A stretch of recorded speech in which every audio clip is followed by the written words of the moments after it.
sebelum Islam ya. Nah, saya pernah juga ngajar sekolah minggu di kampung saya. Tahun 95 saya masuk Islam, hijrah, ikut suami. Waktu itu saya sebenarnya tidak ada kepingin sekali saya mau masuk Islam. Tak ada. Karena basicnya di keluarga saya itu kebanyakan pendeta. Sampai saya jadi pembantu rumah tangga pernah. Saya itu kerja dengan orang Tionghoa. Kalau saya ingat-ingat tuh sakit. Sampai dia cari-cari kesalahan saya, tapi saya tetap bekerja karena saya memerlukan uang untuk anak sekolah. Ya. Saya buatlah pondok-pondok bahasa kita kampung sana kan. Bikinlah pondok-pondok seperti pondok ladang lah begitu. Pernah rumah saya tersambar petir, umur anak saya 7 bulan. Hampir lagi mengenai kami satu keluarga itu. Waktu itu saya belum juga sadar bahwa itu Allah udah menguji saya. Jadi kamu udah belajar ngaji belum? Dia bilang. Atau sholat? Belum Pak, saya bilang itu. Oh, dia bilang harusnya belajar, dia bilang kan. Saya bilang di sini tidak ada yang ngajarkan Pak, saya bilang. Saya sholat itu kadang-kadang nggak tahu harus apa yang saya baca gitu kan. Mulailah diuji dengan ekonomi. Waktu itu suami saya sakit, anak sakit, nggak punya uang kan. Saya waktu menikah sama bapak itu pun saya sendiri, nggak ada saudara di sekeliling saya. Pas almarhum bapak meninggal, itu yang membuat saya terpukul. Karena apa? Dan tidak ada tempat saya lagi untuk menceritakan masalah-masalah saya.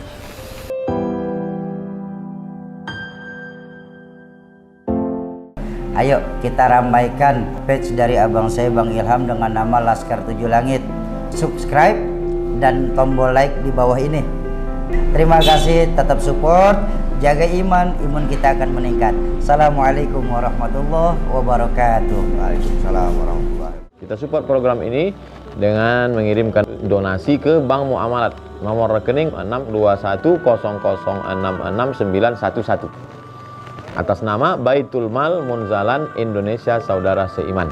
Mari kita bersaudara sampai ke surga. Terima kasih. Assalamualaikum warahmatullahi wabarakatuh. Baik Bu, ini dari donatur Saudara Seiman Munjalan. Mohon diterima dan mohon doanya untuk mereka. Terima kasih pada donatur yang telah memberi kami sembako. Mudah-mudahan menjadi amal ibadah. Amin. Nama Ibu siapa? Siti Kamaria. Nama saya aslinya Justina. Pindah agama, ganti nama ya? Ganti nama Siti Kamaria. Ibu berapa saudara Bu? 7. Dari 7 saudara tuh berapa orang yang muslim? Saya sendiri. Oh Ibu sendiri? Iya. Kalau saya lebaran mereka datang. Nah, kalau Natalan tuh biasa saya balik tuh mungkin tanggal 26-nya. Ibu asalnya dari mana Bu? Batang Tarang, dekat Tayan. Oh dari Ketayan, oke. Sebelum Islam ya, nah, saya pernah juga ngajar sekolah minggu di kampung saya. Tahun 95 saya masuk Islam, hijrah, ikut suami. Waktu itu saya sebenarnya tidak ada kepingin sekali saya mau masuk Islam. Tak ada. Karena basicnya di keluarga saya itu kebanyakan pendeta. Saya pun diajarkan dari kecil sampai saya itu ya ke kampung Injil, jadi tak mungkin lah saya mau itu kan. Saya sebenarnya waktu itu tidak ada niatan masuk Islam, tak ada. Mungkin hidayah dari Allah kan. Tentangan dari keluarga sih alhamdulillah tidak ada ya. Cuma mungkin di sini setelah masuk Islamnya, begitu masuk Islam banyak sekali cobaan-cobaan yang saya hadapi. Alhamdulillah mampu saya hadapi sampai sekarang ini. Ya. Sebelum saya nikah sama bapak, ya alhamdulillah saya tuh ekonomi sih gak kurang-kurang benar ya. Begitu saya masuk Islam, cobaan demi cobaan itu. Waktu itu ngontrak saya, rumahnya kecil, ya mungkin di situ makan, situ tidur, situ tempat-tempat kita santai. Waktu itu tahun 96 tidak salah. Kami itu dipanggil abang ipar ya waktu itu, numpang tempat dia. Itu hamil anak saya, hamil 7 bulan. Nah, sampai saya melahirkan di situ. Tidak lama saya mampu beli rumah, nyicil waktu itu tanahnya, belum ada rumah sih, cuma nyicil kan. Alhamdulillah saya buatlah pondok-pondok bahasa kita kampung sana kan. Bikinlah pondok-pondok seperti pondok ladang lah begitu. Tidak lama, di situ cobaan yang silih berganti di situ. Pernah rumah saya tersambar petir, waktu itu umur anak saya 7 bulan. Hampir lagi mengenai kami satu keluarga itu udah api semua nih di atas atap nih, karena atap daun kan. Alhamdulillah Allah masih memberi kami keselamatan, alhamdulillah. Waktu itu saya belum juga sadar bahwa itu Allah udah menguji saya. Udah itu saya bermimpi waktu itu. Dalam mimpi saya itu saya tersesat. Tersesat itu di atas gunung saya. Turun pun tidak bisa, terjun mati kan. Belum juga saya sadar. Tidak lama kemudian, ya itulah saya mimpi di perkampungan itu gelap sekali. Waktu itu agama itu belum ada yang bimbing kami kan. Waktu itu ada seorang bapak singgah di rumah saya, dia memberi salam pun enggak ya kan, karena mungkin ya salah satunya pakaian saya, mungkin dia menganggap saya bukan orang muslim. Tidak lama bapak itu bercerita, dia bilang begini, kamu orang Cina ya, dia bilang. Saya bilang bukan pak, saya orang Islam. Oh, dia bilang, minta maaf lah, saya tadi tidak beri jawab assalamualaikum, dia bilang. Oh enggak apa-apa pak, saya bilang itu, saya mau cari rumah ini, dia bilang. Waktu itu gang itu belum ada rumah sebenarnya, dari ujung ke ujung hanya 1-2 ya rumahnya kan. Dari situlah saya itu tersadar, bapak itu bilang begini, mu'alaf itu, kata dia bilang, seperti bayi baru lahir, dia bilang. Jadi kamu udah belajar ngaji belum, dia bilang, atau sholat? Belum pak, saya bilang itu. Oh, dia bilang, harusnya belajar, dia bilang kan. Saya bilang, di sini tidak ada yang ngajarkan pak, saya bilang, dirikan sholat sudah, dia bilang, belum. Oh jangan sampai kau lupakan 2 hal itu, dia bilang. Sholat dengan ngaji, kok ngaji masih bisa lah, kok sholat jangan sampai tinggalkan, dia bilang. Nah dari situlah saya bilang kan, dengan siapa saya mau belajar nih. Akhirnya ada tetangga saya itu paling baik dia. Jadi dia menawarkan dirinya, dia bilang, boleh saya nanti ngajar kamu mendirikan sholat, dia bilang. Nah, asalkan dah maghrib itu saya pergilah ke rumahnya. Bawa mukena, dulu saya tidak ada mukena, minjam punya dia. Alhamdulillah dia mau pinjamkan kan.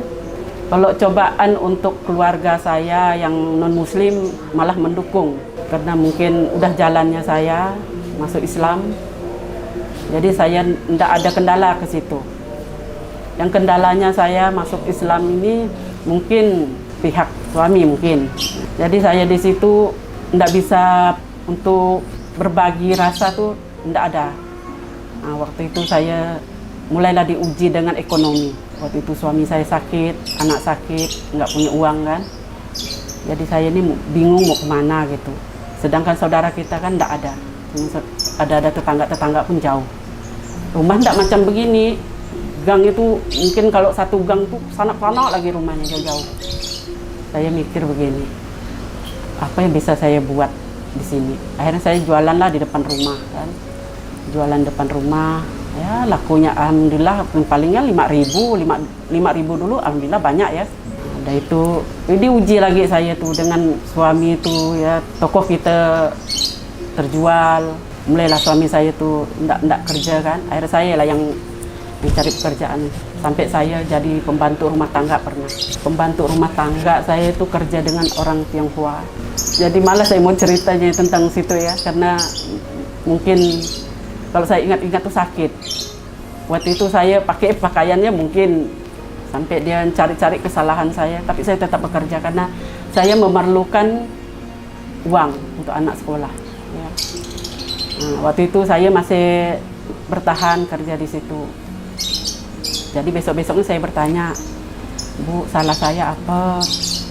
Nah, kalau ada saya salah atau barang yang hilang, bilang ya. Nah, jadi dia tuh sebenarnya mau memberhentikan saya gitu kan, diberhentikan saya kerja di situ. Sebenarnya saya nih tidak senang dan kau kerja di sini, dia bilang. Nah, terpaksa saya berhentikan kau kerja, dia bilang kan. Ya berhentilah saya.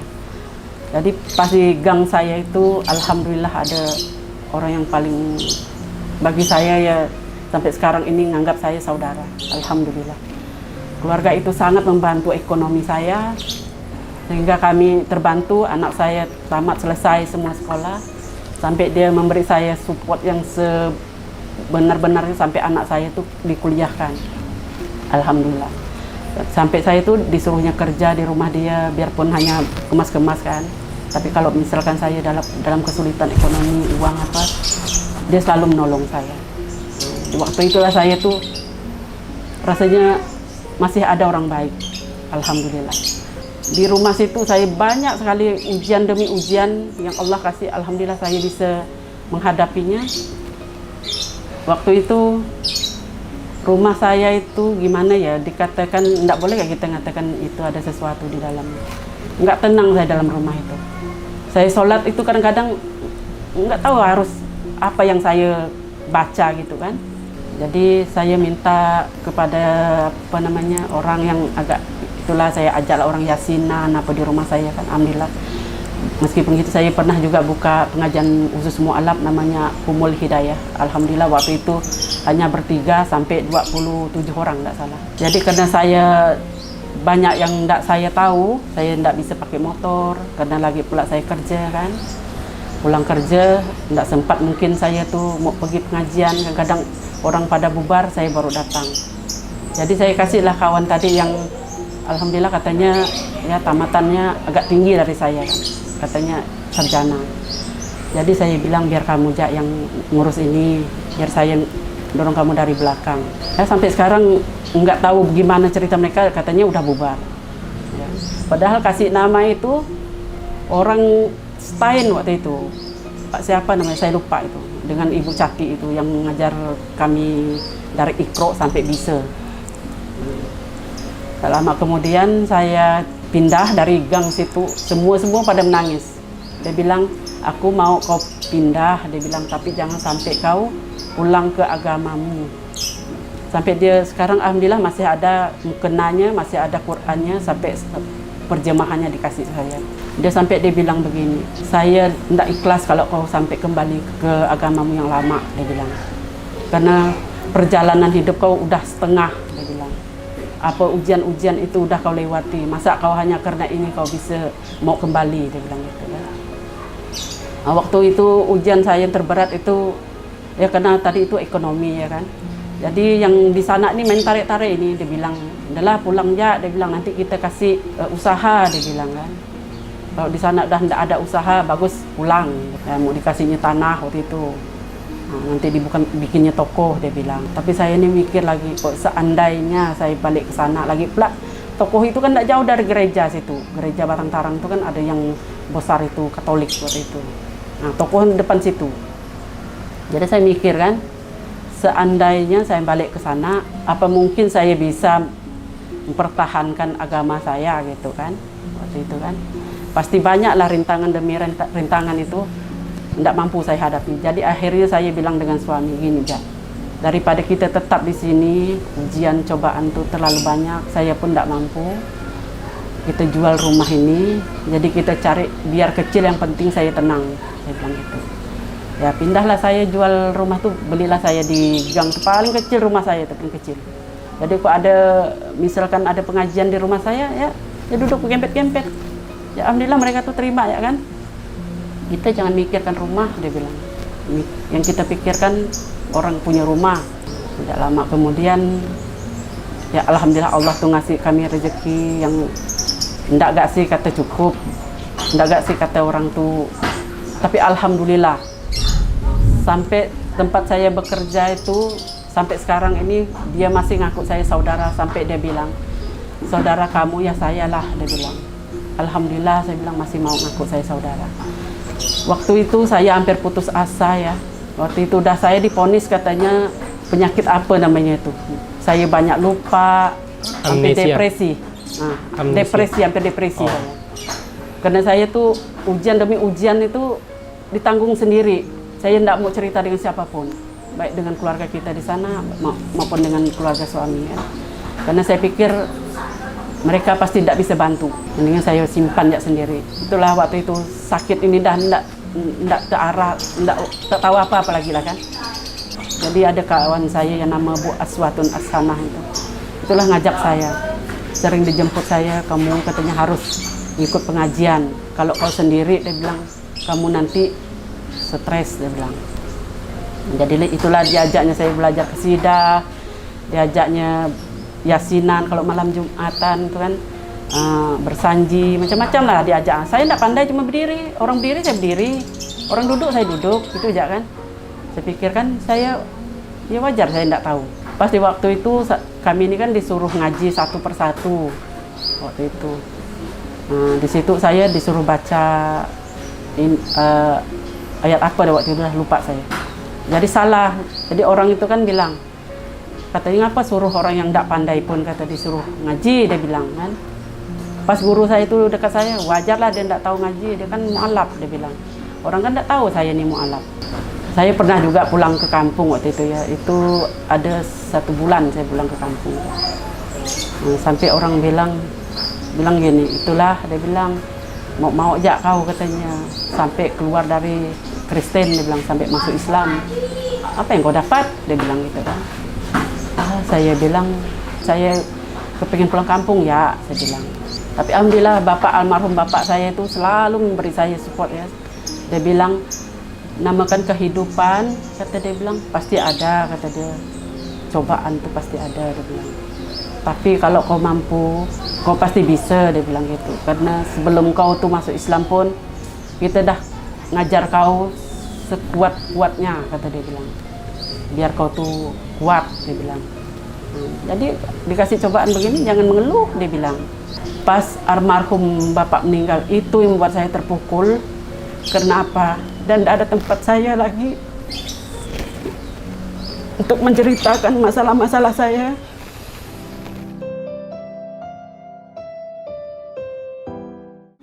Mulai lagi saya terpukul waktu itu. Waktu itu lama saya tidak pulang ke kampung kan. Sampai mama bilang, pulanglah, dia bilang. Bapakmu masih tidak ada, tapi mama masih, dia bilang. Jadi saya bilang, kalau saya pulang ke kampung tuh ingat dengan beliau tuh selalu memberi saya tuh.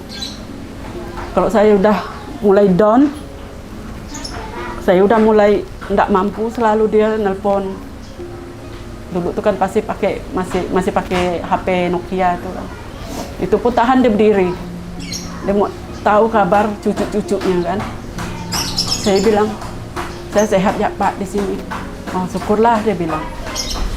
Pas terakhir beliau meninggal pun dia bilang, mama, anak kau tuh, dia bilang, sebenarnya tuh, dia bilang, susah, dia bilang gitu kan. Itu pas dia mau meninggalnya. Cuman dia tak mau memperlihatkan, dia bilang.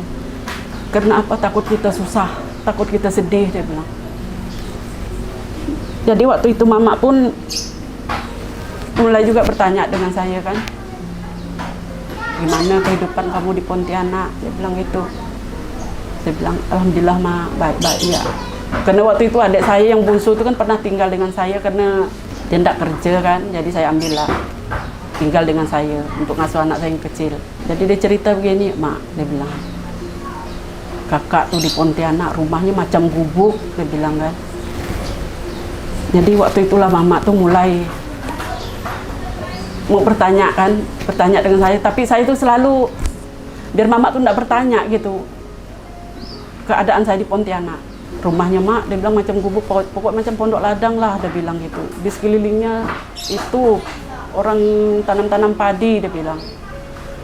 Jadi mama tuh, oh sampai segitunya anak aku di sana gitu kan. Tapi saya bilang kan mama, adik tuh bohong mak, dia bilang gitu kan. Itu bah rumah ini, saya bilang, saya bohong mama tuh. Rumah apa namanya sementara, saya bilang rumah tuh ada, saya bilang itu cuman di kampung, rumahnya besar, saya bilang. Jadi senang lagi lah mama tuh kan. Nah, tidak lama kemudian ada lagi tetangga dari kampung itu singgah ke rumah saya.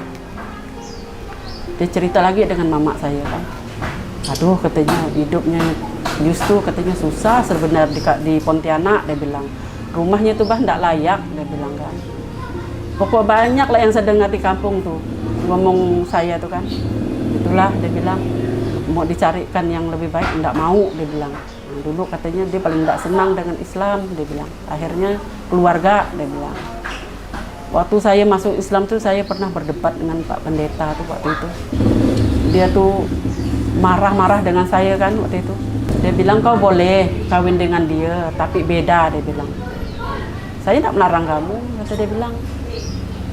Tapi itu jangan sampai kamu mengikuti dia, dia bilang. Saya ini udah kasih kamu kesempatan, kata dia bilang. Jarang ada kesempatan yang datang kedua kalinya, dia bilang. Sampai dia mau nyolahkan saya waktu itu sekolah Alkitab kan. Jadi saya berpikir lagi malamnya, apakah saya ini bisa mundur? Kalau kita maklumlah kita orang Dayak ini kan, kalau kita mundur, mana bisa kita mampu bayar adat waktu itu. Jadi saya malam-malam ngomonglah dengan Bapak, Pak, kalau bisa saya tidak usah kawin dengan ini, dengan suami lah ini kan. Oh tidak bisa, nanti orang kampung ngomong apa, dia bilang.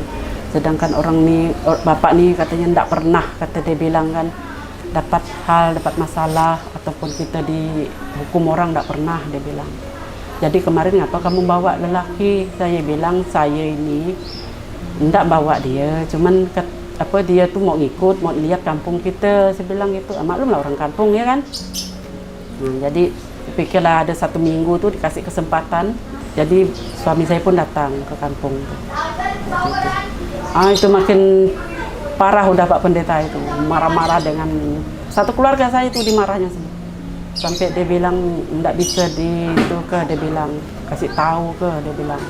Kalau nanti misal sesuatu saat dia bilang dia enggak mampu, rumah tangganya gimana, kan enggak boleh lagi kembali. Datanglah istrinya ke rumah. Dia kan paling sayang tuh dengan saya tuh. Adik, dia bilang, kalau kakak boleh kasih saran, dia bilang gitu. Kau enggak mikir lagi dia bilang gitu. Enggak kak, saya bilang. Mungkin dialah jodoh saya bilang gitu kan. Kan banyak yang bisa, yang seiman, dia bilang, seagama, dia bilang. Enggak harus kau sampai ikut dia.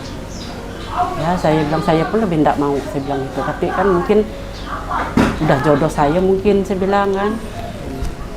Saya waktu menikah sama bapak itu pun saya sendiri, nggak ada saudara di sekeliling saya. Jadi di kampung situ hanya bisa bilang begini, saudaranya nggak ada, dia bilang. Saya bilang nggak ada pak, saya bilang itu. Karena saya ini ya mau masuk Islam nih, yang antar diri saya sendiri. Kalau bapak mau mengislamkan saya, islamkanlah. Oh alhamdulillah mau, dia bilang. Air satu kampung itu ramai. Waktu saya mashadat itu. Sebenarnya kan saya ini pemalu orangnya. Saya bilang enggak usah panggil orang ramai-ramai pak, saya malu. Lagi pula saya belum bisa menyebut ini, syahadat tuh, belum pandai. Oh nanti saya ajarkan, dia bilang. Kamu wudhu dulu, ambillah wudhu itu ke sungai. Sungainya itu agak jauh lah dari rumah bapak angkat saya tuh. Seperti saya ngambil air wudhu itu, waktu itulah hati saya itu macam gimana ya. Bergegar itu, saya ngambil air wudhu itu diajar oleh kakak ipar saya itu. Saya mau nyampe ke rumah bapak angkat saya itu macam ada lubang-lubang itu. Sampai saya berjalan pun, dia bilang, kok jalan kau gitu? Dia bilang, itu ada lubang, saya bilang gitu kan. Mungkin itu ujian saya mungkin berat kali kan. Sampai di situ saya disyahadatkan, mungkin di situ ada sekitar 20 orang kali kan. Ya saya bilang nak ngomong apa, saya ini kan ya gugup karena kita ini kan enggak pernah membaca itu pun lidah kita mungkin halu kali ya. Gak lama kemudian saya pun pasar itu disyahadatkan di situ. Tidak lama 1 minggu adalah pesta-pesta sedikit. Ya orang di situ menangis karena melihat saya itu sendiri kan, tidak ada saudara atau kawan gitu, tidak ada. Cuma saya sendiri di situ. Ya Allah, kok seandainya saya ini nggak mampu melewati ini semua, saya siap. Karena apa? Saya udah malu pulang kan. Waktu itu saya udah malu benar pulang. Sebenarnya udah nggak mampu dengan cobaan demi cobaan tuh. Udah banyak benar cobaan kan. Ya mau ngadu dengan siapa? Kita kan nggak ada kawan, nggak ada tempat kita macam sekarang ini kan. Alhamdulillah. Dan itu saya alhamdulillah ketemu teman sesama mu'alaf ya. Dia berlebihan dengan segala ekonomi lebih. Waktu itu dia bilang begini, kau mau kerja enggak? Dia bilang, kau mau? Saya bilang. Jadi saya tuh menjaga toko dia. Ada kali 2 bulan atau 3 bulan gitu saya kerja dengan dia kan. Enggak lama, ya karena saya punya anak kecil, jadi saya berhenti kerja dengan dia. Dia bilang gini, Ja, kau kerja di rumahku, Ja. Dia bilang, kemas-kemas. Nah, jadi saya jadi asisten rumah tangga lah. Yang penting judulnya halal kan. Saya kerjalah dengan dia. Ada sekitar berapa tahun saya kerja dengan dia kan. Alhamdulillah saya berhenti kerja tempat dia. Kami pun tak pernah lagi berkomunikasi. Kemarin Lebaran kami ketemu. Waktu itulah kami melepas rasa rindu kangen dengan sahabat. Karena saya pun pindah, hendak bilang-bilang dengan dia. Karena saya tuh sengaja, bukan mau menghilang dari sahabat, enggak. Di waktu rindu kita bisa ketemu gitu. Waktu itu dia sampai nyari saya kemana-mana kan. Katanya kok dia tuh pindah, enggak bilang, dia bilang gitu. Karena waktu ini rumah ini sebenarnya enggak ada niat juga mau belinya. Karena enggak ada uang. Karena rumah saya di sana sering banjir. Kalau air pasang itu udah sampai ke depan pintu, capek kan.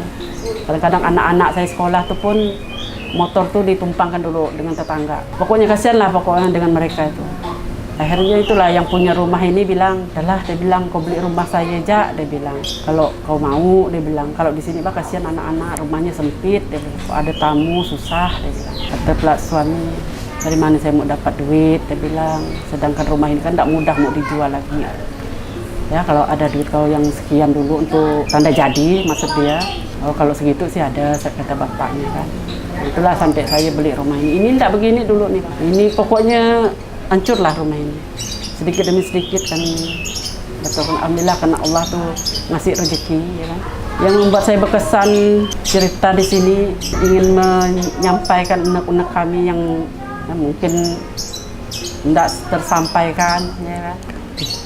Mudah-mudahan di sini di Munzalan bisa membimbing kami para mu'alaf agar kami bisa belajar mencari jati diri, agar kami itu bisa seperti yang muslim aslinya. Selama ini kami itu kan tidak ada tempat untuk belajar. Jadi alhamdulillah berkat Ibu Yuli kami bisa menyampaikan masalah-masalah kami yang masuk Islam.